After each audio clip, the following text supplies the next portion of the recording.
Hey, what's going on, guys? It's your boy, Cracky Boy, and today I'll be giving you a brief but in-depth tutorial on 808s. Yeah, essentially, I've seen a lot of you guys using sample packs, and that's all you know.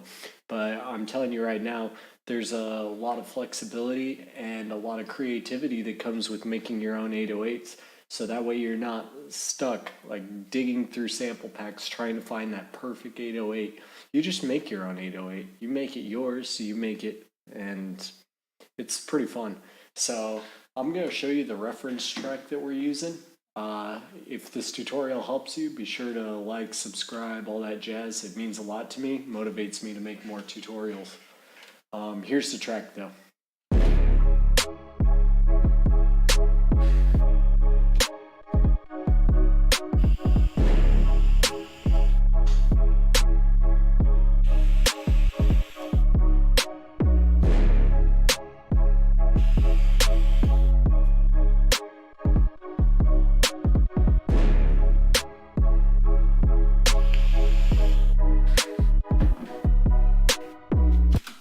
So yeah, as we can see, there's already 808s in there.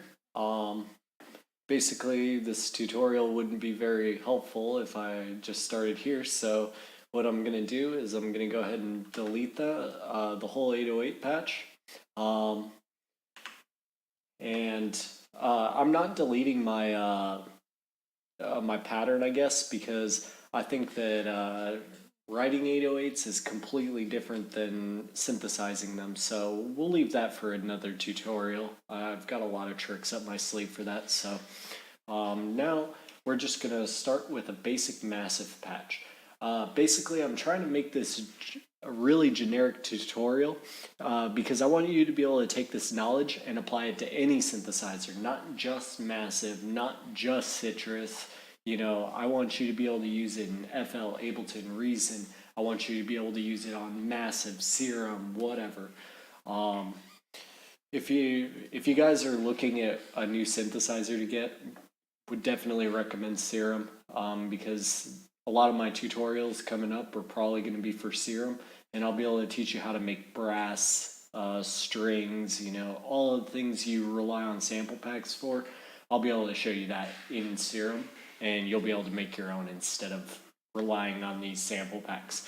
So with this tutorial, I'm just trying to give you enough of an understanding where you can go make your own. You don't have to just pull up this video, pull up your massive, and copy my settings because that's not really helpful, to be honest. So the first thing we're going to do is we're going to set this to sine square. And so with this wavetable position, WT position, that's wavetable position, what this is going to do is see this sine and square. That means that on the left side of the knob, that's going to be a sine. On the right side, it's going to be a square. And you can select any range in between. So let me just get into a bass range and we can kind of hear what this does. And it'll help if I arm my tracks, you know, because then it'll run with my piano. So that's not a bass sound. Let's go down one more. All right, that'll work. And sorry to you laptop listeners or people with bad headphones, you're not going to be able to hear this right here. But I assure you there is a bass note there, and you'll just have to take my word for it. So how we're going to achieve an 808 is by using envelopes. And if you think about an envelope, all it is basically instead of you having to manually turn a knob, it's going to turn the knob for you. So on this envelope, for example, you're going to start at the lowest position. It's going to move it up, and then it's going to hold that for the entirety of the note. When the note ends right there, it's going to go down. You can do fun things with these, like do kind of weird anti-plucks and all sorts of fun stuff. But we're going to keep it simple. So for this one, I'm just going to keep the volume all the way up. I don't, because everything I'm going to do is with the second envelope. So this is all that you have to do for 808. So basically, I'm going to take this envelope and I'm going to assign it to the pitch. All right. So when I assign this to the pitch, I'm going to basically do this in octaves. And what I mean by that is I'm going to do it in multiples of 12. So we're going to do either 12, 24, or 36 here. And so what's happening here is at the start, the note will be normal, but then it'll immediately go straight up to 36 notes higher, so it'll be really high pitched, and then it'll come back down to a normal, back to the normal bass. I'm going to turn this up just a tad so those of you with headphones can kind of hear this. I am going to solo this though. Alright, so there's that for you. So you can kind of see what that is, but that's obviously not what we're looking for. So what I'm going to do is I'm going to turn this decay down until it sounds like an 808. So here's it all the way down. You can't even hear it. But as I turn it up,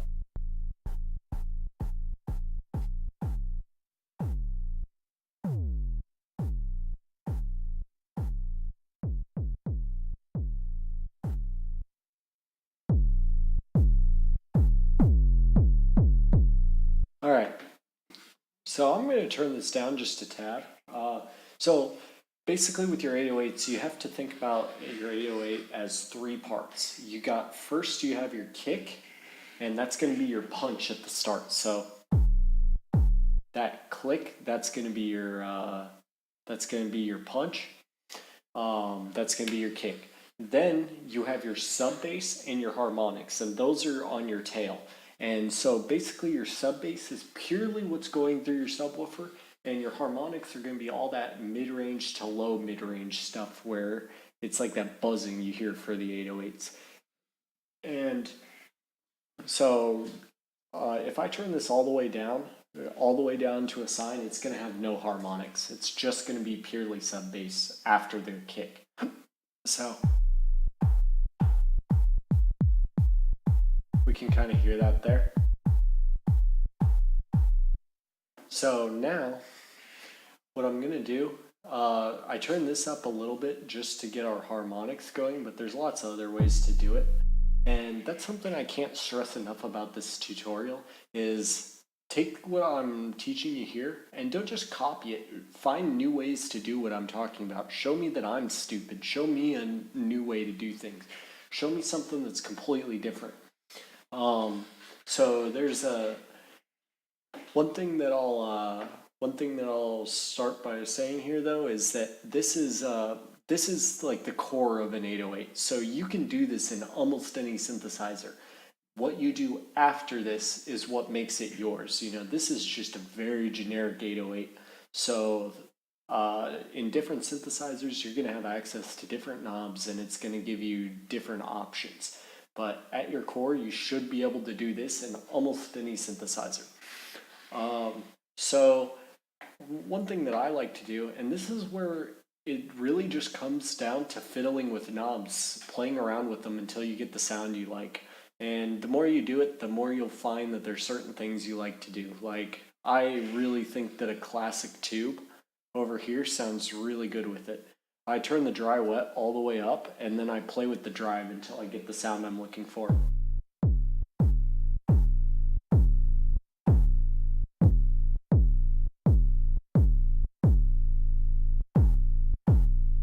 Now, maybe I'll add a bit of hard clipping. And all a hard clipper is if you think about when you turn the volume up way too high and it clips out on your DAW and it sounds all distorted, this is an effect for doing that. And it's a lot more controllable than doing it with your DAW. So,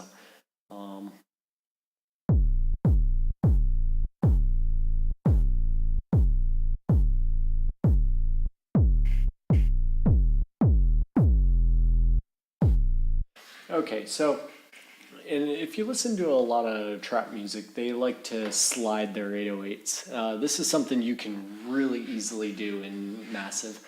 So how you're going to do that is you come down here to voicing, and under where it says polyphonic, that's how many notes you can hit at the same time with the synthesizer. So right now I can hit multiple, and that sounds like garbage, so you would never want to do that, I don't think. Maybe I'm wrong. But so I put it on monophonic, and that only allows me to hit one note at a time.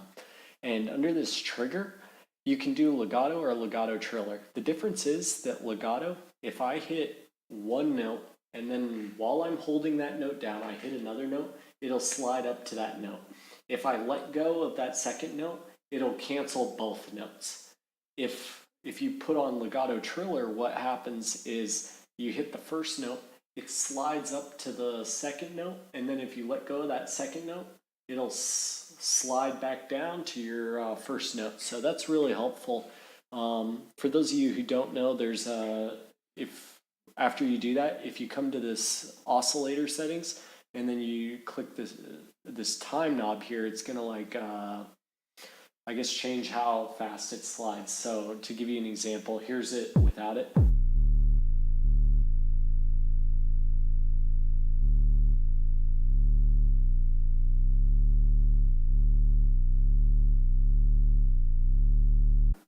So that's pretty good.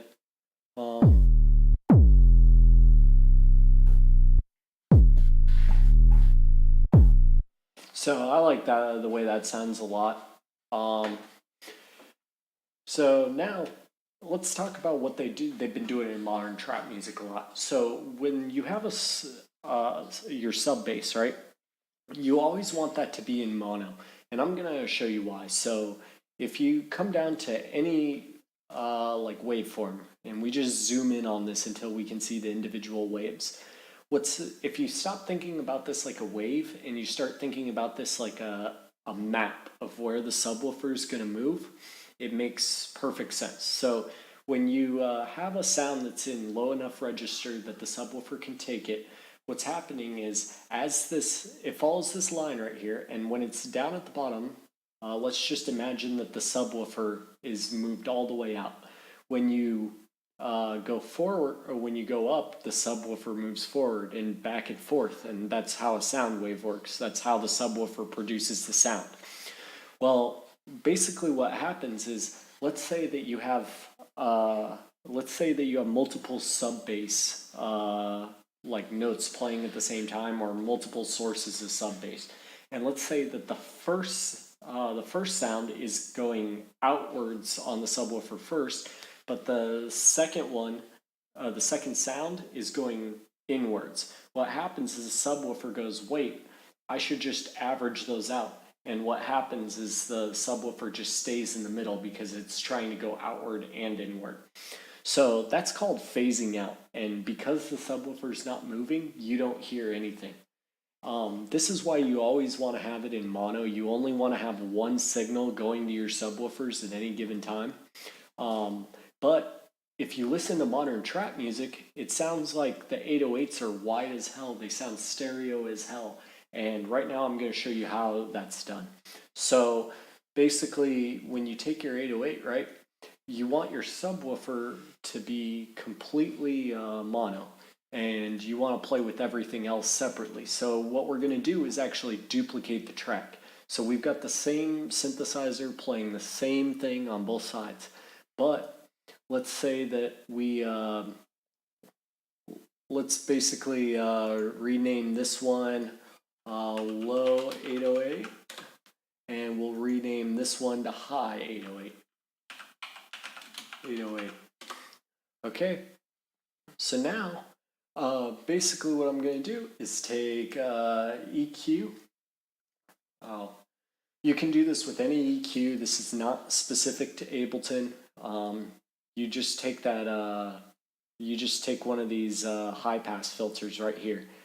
Actually, we'll make it a low pass. Sorry. So now we're going to solo this, and we're going to listen to it. So.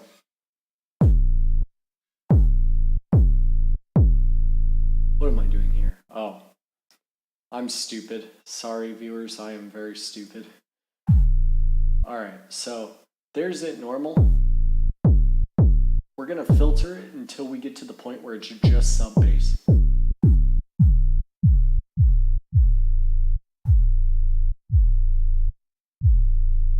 Alright, that should be good. And now we're going to copy that, and we're going to paste it in the high channel. And you could do the same thing on FL. That's why I duplicated it. There's much easier ways to do this in Ableton, but I want everybody to understand. So on this one, we're gonna, so we've got that right.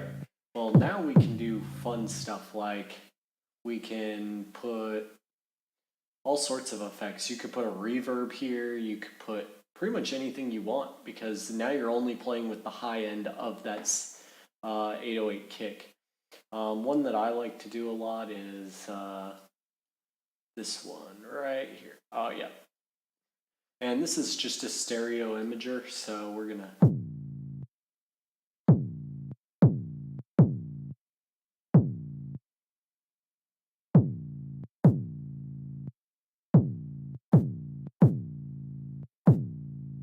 so those of you on on headphones should pretty clearly be able to hear what it sounds like with and without that. So there's it without, there's it with, and so that's how you make that kind of stereo-ish sound. Might actually do this a little more. All right, so let's hear now. Let's hear what the track sounds like with this. Oh, well, apparently I put that in too high of a register, so we'll just move this down real quick. Oh, whoops. All right.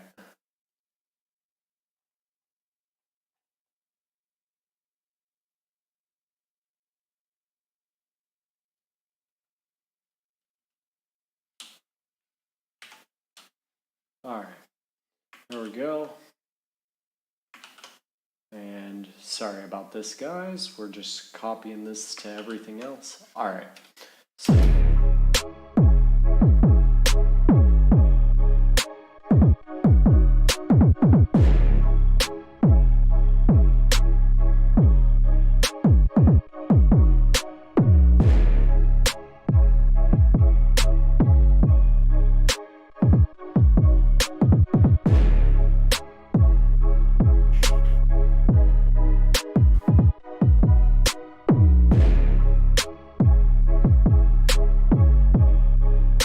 all right, and so that's one thing you can do. You can kind of hear how that comes together. I don't claim that these are the most professional 808s out there. I'm just playing around right now, and I'm not really spending the time to perfect this, but you can kind of get what I'm talking about. Now, remember how I said that you don't need to use samples for 808s? There is a fun way you can use samples now.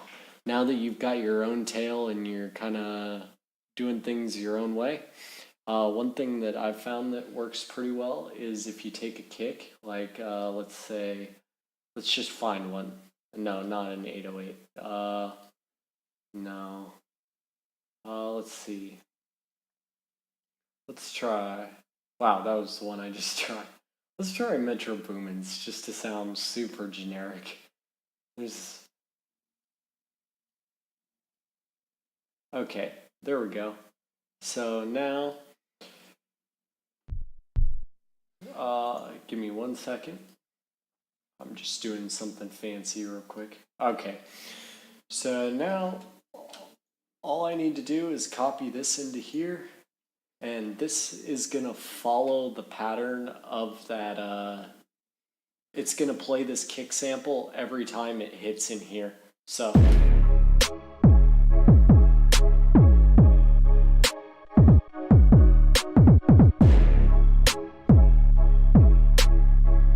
Oh, whoops, I forgot to fix the.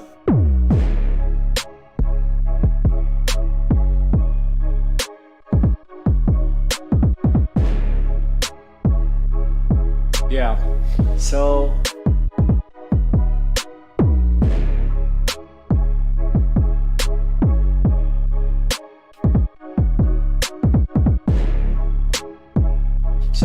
that kind of concludes the tutorial. The biggest takeaways here should be that basic way of making an 808 I showed you, and then just play with knobs, see what you can get out of it, you know.